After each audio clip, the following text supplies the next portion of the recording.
مساء الخير يا حلوين، عاملين ايه؟ يا رب تكونوا بخير. وحشتوني جدا. اهلا بيكم في فيديو جديد، واهلا بكل الناس الجميله اللي اشتركت في القناه جديد. نورتوني. النهارده الفيديو بتاعنا حلو جدا، يوم كده خفيف ولطيف، اليوم اللي بتكوني فيه مش قادره تعملي اكل او تقفي في المطبخ كتير او تعملي غدا في الحر اللي احنا فيه ده. كل محبين الرنجة بقى يجمعوا معايا هنا، وكمان اللي مش بيحبوا الرنجة برضو يجمعوا، عشان لعل وعسى يعني تروح كده نفسهم عليها ويحبوها او يحبوا ان هم يجربوها. انا النهارده بقى عملت كده رنجة، بس طبعا ده كان في الغدا يعني مش الفطور. فطرت الصبح عادي، وبدأت اليوم معاكم من الغدا. طبعا اهم حاجة لازم تاخد الرنجة كده شم على النار. انا الاول صراحة زمان كنت بعمل الرنجة على البوتاجاز عادي كده على عين البوتاجاز، بس لقيت ان هي بتبهدل البوتاجاز قوي، وتبقى الريحه ماسكه في البوتاجاز كام يوم مش عايزه تطلع منه حتى لو غسلته كذا مره. لان هي لما بنعمل الرنجه كده على النار بشويها بتنزل زيوت على العين البوتاجاز نفسه. فبصراحه بقيت اعمل الحركه دي ان انا احط كده في الصينيه. طبعا الصينيه بحطها الاول على النار المفروض وبتسخن، وبعدين بحط عليها الرنجه ومن الناحيتين كده بحيث ان الجلد بتاعها يطقطق، وتبقى سهله قوي في التقشير معايا وان انا افصصها بسهوله، وكمان بتاخد طعم حلو جدا. وزي ما انتم شايفين كده بفصصها بكل سهوله. طبعا بشيل الراس بتاعتها واشيل كل اللحم منها كده من الجلد، وبحطها وبحط عليها شويه بقى التحابيش بتاعتنا اللي هي زيت وطحينه وشطه وليمون. طبعا اهم حاجه، في ناس بتاكل الرنجه كده زي ما هي، تفتحها اكنها بتفتح كده سمكه وتاكلها كده بالعيش عادي من غير اي اضافات خالص. بس بصراحة باحس إن هي كده أحلى، يعني شوية المنكهات اللي أنتِ بتحطيها دي بتوديها في حتة تانية وبتخلّي طعمها يعني يبان أكتر. الطحينة مع الليمون مع الزيت مع شوية الشطة بصراحة بتبقى تحفة جدًا.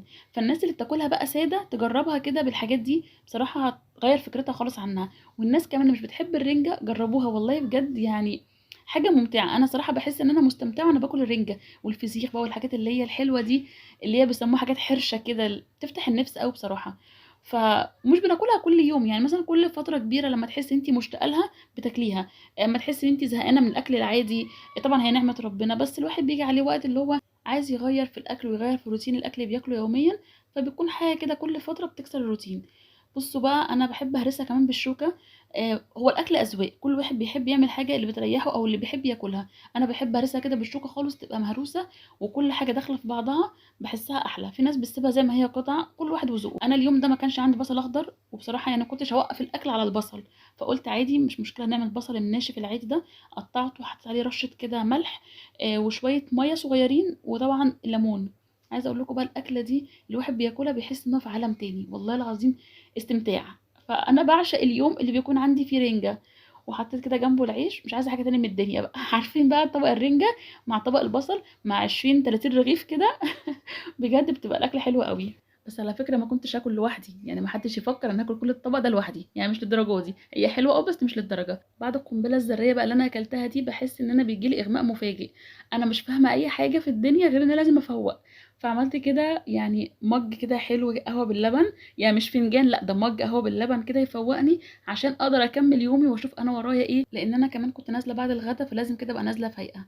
عايزه اقول لكم ان انا في الصيف في الحر ده من ساعه ما قعدت من الشغل ما بحبش انزل خالص بالنهار الصبح عامه. ما بحبش نزول الصبح في الصيف، مع ان انا كان شغلي اصلا الصبح ان انا مدرسه، فكان شغلي الصبح. بس من ساعه ما قعدت من الشغل انزل في الوقت اللي هو خلاص الشمس كده بتروح. فده احلى وقت بحب انزل فيه بصراحه في الصيف. بصوا الجو عامل ازاي تحفه جدا. ده الطريق الدولي. انا كنت عايزه بصراحه اخدكم معايا باقي اليوم، بس ما كنتش عارفه اصور بصراحه، وكمان مش بحب اطول عليكم الفيديوهات، بحب كده اعمل لكم الحاجه المختصره، اديكم بس ملخص اليوم او اي فكره ممكن تكون ناسيينها، حاجه تشجعكم بس كده. يا رب النهارده يكون الفيديو عجبكم واتبسطتوا معايا وكنت خفيفه عليكم، ما يكونش حد زهق من الفيديو. استنوني بقى الفيديو الجاي، ما تنسوش اللايك واشتراك في القناه وتعليق حلو زيكم. مع السلامه يا حلوين في حفظ الله. باي باي.